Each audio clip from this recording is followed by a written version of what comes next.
않는도다. 여러분, 예수님이 죽으면 안 된다고 붙들 때, 자기 지도자들이 죽으면 안 된다고 붙드는 사람이 얼마나 훌륭한 사람이에요. 아, 가세요, 죽으세요. 얼마나 훌륭해 보여요. 그런데 그 속에 사람의 일만 생각하지 하나님의 일을 생각하지 않는, 그러니까 예수님 따라다니면서 한몫 잡으려고 하는 사람의 일만 생각하는 그 속에 육신이 들어있었다는 거예요. 그러니까 지금은 안 된다는 거예요. 예수님이 또 얼마나 이 베드로를 사랑했는지, 예수님이 체포당하는 그 장면에 베드로가 거기까지 따라왔잖아요. 그래서 어떻게 했죠? 칼을 들고 말고의 귀를 쳤어요. 말고의 귀를 쳤어요. 그랬더니 예수님이 뭐라 그래요? 귀를 이렇게 붙여주시면서 베드로에게 이것까지 참으라. 베드로는 어떤 사람이었냐? 그는 악에 대하여 힘으로 대항하는 사람이었어요. 악에 대하여 힘으로 대항한다는 게 무슨 뜻일까요? 악을 대항하다가 같이 악해진다는 뜻입니다. 악을 힘으로 대항하면서 악해지지 않는 사람은 없습니다. 우리 주님은 힘으로 대항했나요? 악을? 아니요. 대항하면 같이 악해지기 때문입니다. 그래서 도수장으로 끌려가는 양 같은데도 입을 열지 아니하시고 채찍으로 맞고 가시면밀관을 써도 저항하거나 반항하시지 않았던 겁니다. 악에 대하여 악으로 대항하면 악해지기 때문입니다. 제가 기도 속에 정의의 이름으로 폭력을 사용한다고 말씀드렸죠. 폭력 그 자체는 정의가 아닙니다. 그런데 정의의 이름으로 폭력을 사용하면 결국 악에 맞서 악해지는 것입니다. 그러니까 안 된다는 거예요, 지금은. 아무리 내가 정당하다 할지라도 방법이 악한 방법일 경우에 그 악은 정당화될 수 없다는 거예요. 그러니까 아직 안 된다는 거예요. 무엇이 악이고 무엇이 선이며 어떻게 악을 이겨야 되는 줄 모르니까 아직은 안 된다는 겁니다.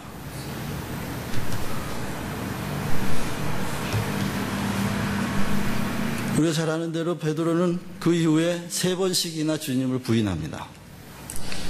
그것은 유대인 사회의 출교와 그리고 죽음에 대한 두려움입니다. 여러분, 아무리 겉으로 보기에 괜찮은 교인이라도 공동체 안에서 쫓겨나고 공동체 안에서 따돌림 당하고 공동체 안에서 정죄를 받아 죽임당할 걸 두려워합니다. 근데 이 두려움이 아직 남아있는 한 사랑하는 일은 안 된다. 아직 안 된다. 아직 못 따라온다. 여러분, 그러면 우리가 이런 베드로 안에 있는 이런 영적인 어두움을 다 가지고 있는 사람이라고 할 수 있어요. 그렇죠?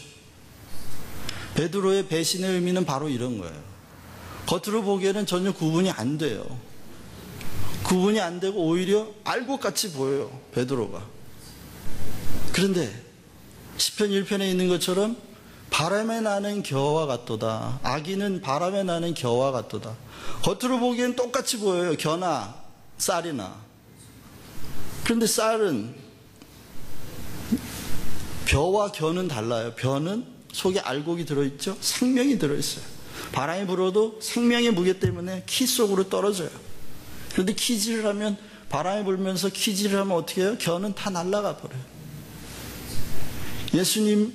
예수님을 위해서 목숨을 바치겠다고 그러더니 그 속에 생명이 없으니까, 베드로 안에 생명이 없으니까 바람이 부니까 날아가 버리는 게 다 도망가 버려요.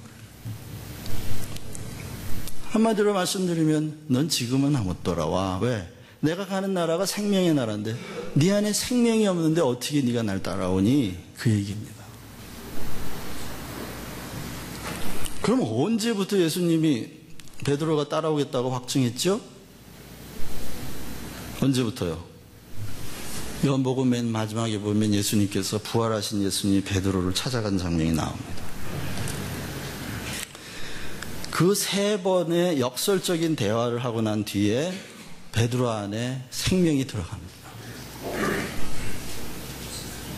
그때부터 베드로는 예수님을 정말 목숨을 다해서 따라갑니다. 그때부터 한치도 딱 한 번 벗어난 적이 있다. 갈라디아서 2장에 보면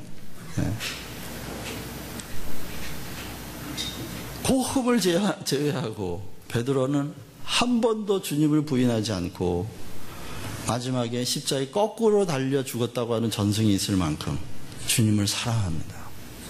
그 역설적인 대화가 뭔지 아시죠? 주님이 찾아가셔요. 베드로에게. 제자들이 고기를 잡다가 깜짝 놀라가지고 주님이 다시 오신 걸 알고 베드로가 막 겉옷을 급히 입고 예수님 앞에 찾아와 무릎 꿇고 있는데 베드로는 지금 죄인이잖아요. 3번이나 부인을 했으니. 그런데 예수님이 이렇게 물어요. 내가 날 사랑하느냐? 이 질문은 누가 누구한테 해야 되는 거예요? 예수님한테 해야 되는 거예요? 예수님이 베드로한테 해야 되는 게 아니고 베드로가 사실은 주님, 내가 주님을 3번이나 부인했는데도 아직도 그래도 날 사랑하세요? 이렇게 물었어야 되는 거죠. 그런데 죄인이라 묻지를 못해요. 그러니까 어떻게 해요? 마음을 감찰하시는 예수님이 대신 물어요. 네가 날 사랑하느냐? 이렇게 질문하시니까 베드로가 기다렸다는 듯이 오히려 예수님의 마음이 확인된 거죠. 여전히 날 사랑하신다고 하는 예수님의 마음이 확인된 거예요. 그러니까 역설적으로 내가 물어야 될 질문을 예수님이 나한테 묻고 있어요. 영적으로 민감한 베드로였기 때문에 예수님의 마음을 알고 이렇게 대답합니다. 내가 주를 사랑하는 줄 주께서 아시나이다. 지금 속에서 예수님이 베드로야, 내가 그래도 널 사랑하는 거 너 알지? 이렇게 말씀하고 있는 음성을 베드로가 듣는 거예요.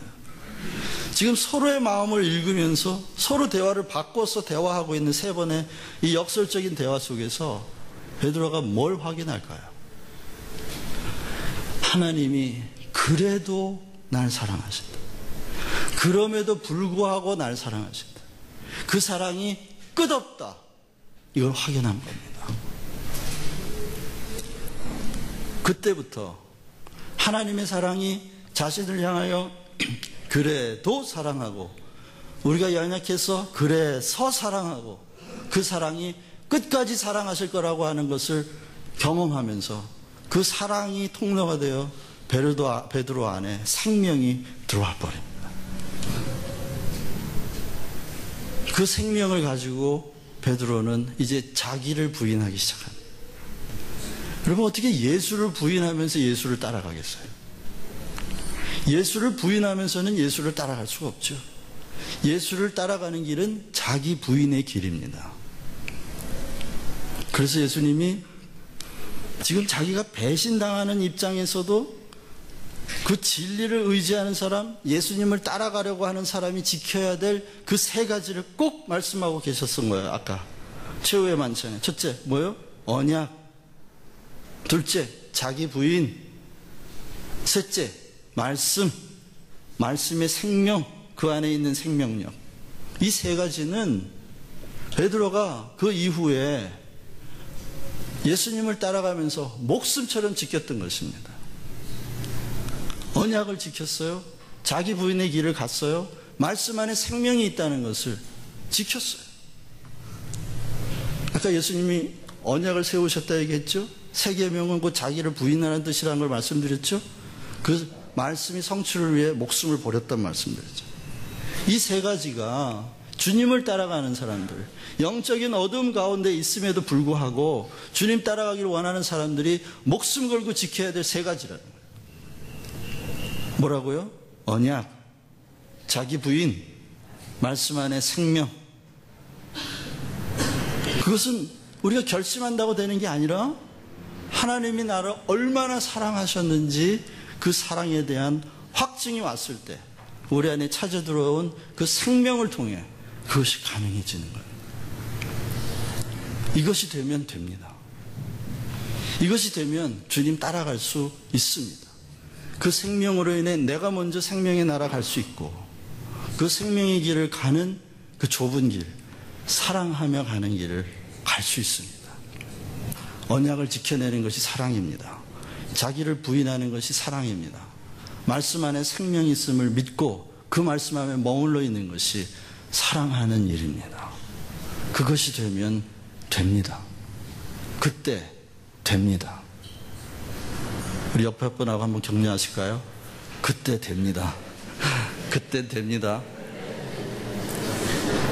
그때가 저와 여러분들에게 속히 찾아오실 수 있기를 바랍니다. 오늘 찾아오셨다면 정말 좋겠습니다. 기도하겠습니다. 하나님 감사합니다. 지금은 안 되는데 나중엔 될 거라고 말씀해 주셔서 감사합니다. 지금은 왜 안 되는지 몰랐는데 우리 안에 이런 영적인 어두움이 있어서 안 되는 줄 알게 돼서 감사합니다. 그러나 주님께서 그 잡혀가시던 날 밤에 그 영적인 어두움 속에서도 지키셨던 그 세 가지 언약과 자기 부인과 말씀, 하나님 이것을 정말 저희 마음속에 생명처럼 지켜가는 믿음 주시기를 간절히 바라고 원합니다. 언약을 지키는 것이 사랑이요, 자기를 부인하는 것이 사랑이요, 말씀을 지켜내는 것이, 목숨을 걸고 말씀을 생명으로 경험하는 것이 사랑인 것을 주님 말씀해 주셔서 감사하고, 이것이 될 때 된다 격려해 주신 하나님 앞에 영광을 돌려드리며 우리 주 예수 그리스도의 이름으로 간절히 기도했습니다. 아멘. 감사합니다. 찬송.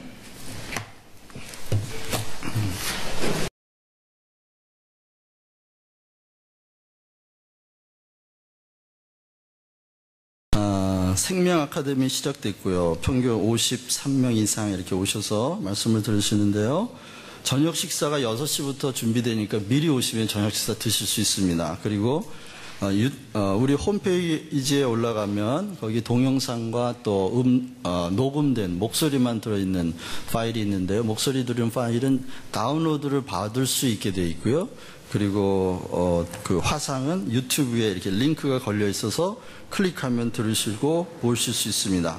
김민주 선교사님, 또 이정지 목사님 다음 주, 이번 주 목요일 15일 날에 돌아오십니다. 그리고 김영욱, 이지은 부부 아기 요한이가 폐렴으로 입원 중인데요. 일주일째 입원하고 있습니다. 오늘 사진 찍고 퇴원 여부를 결정해야 된다 그러는데 제가 신방을 못 갔거든요. 그래서 이따 식사 끝나고 1시 반경에 가려고 하는데요. 같이 가기 원하시는 분들은 저하고 교회 밑에서 만나실 수 있기를 바랍니다. 10월 12일 날 순복음 기도원에서 전교인 야유회 광고가 빠졌습니다. 그리고 요즘 그 목장 모임이 점점 활발해지는 것 같아서 참 감사하고 더욱더 힘써 주실 수 있기를 바랍니다. 우리 옆에 분하고 한번 이렇게 인사하고 헤어지십시다. 지금은 안 되는데 곧 될 겁니다. 예. 곧 될 겁니다. 네. 수고하셨습니다. 안녕히 돌아가십시오.